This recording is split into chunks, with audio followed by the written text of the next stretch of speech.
going back to the 1960s. The first action of our youth organization, Youth Against War and Fascism, which was first called the Anti-Fascist Youth Committee, was to protest American Nazi Party leader George Lincoln Rockwell when he came to New York.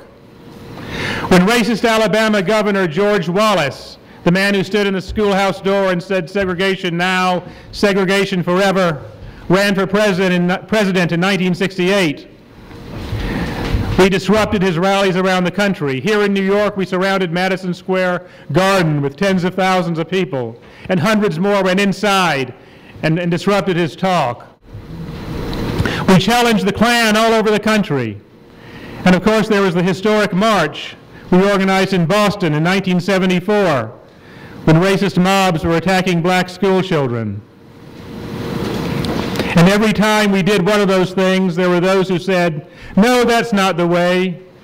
When you demonstrate against the racists, you're only giving them attention. Don't sink to their level. We've got to show that we're better than they are. Ignore them and they'll go away." There were those in Germany in the 20s and 30s who said the same thing. And in the 1930s, the developed capitalist country hardest hit by the Depression was Germany. The highest unemployment, the most people sleeping in the streets, was in Germany.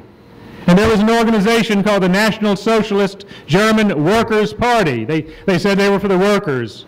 Not all workers, just the real German workers, the Christians.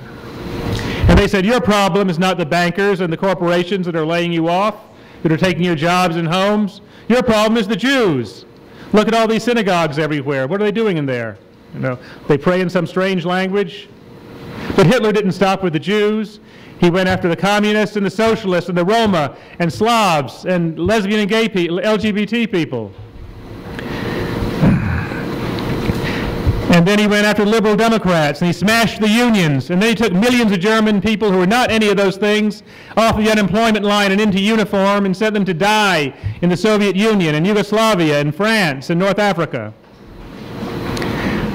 The corporate-funded Tea Party is trying to use hatred against Muslims to build a fascist mass movement in this country, and that movement is aimed at all of us.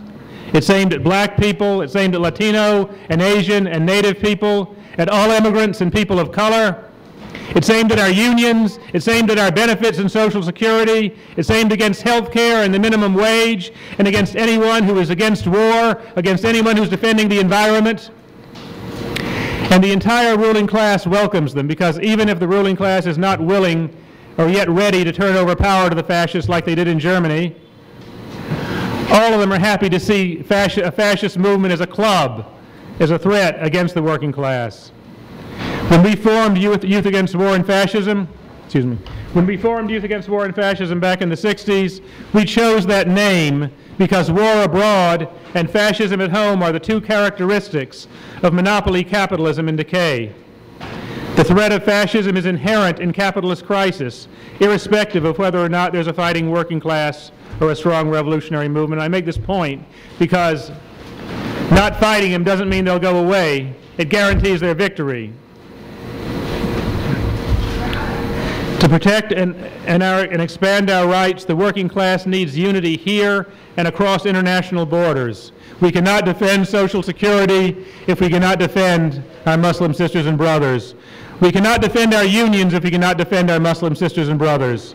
We cannot win health care. We cannot win jobs for all if we cannot defend our Muslim sisters and brothers. We cannot save the transit system, can't stop privatization. We cannot stop war, stop the wars, unless we stop the racists and fascists in their tracks. Millions are with us, and on September 11th, we have an opportunity to fill the streets. This is not only a threat, it's an opportunity. It's an opportunity for us to mobilize everyone who's against racism and injustice.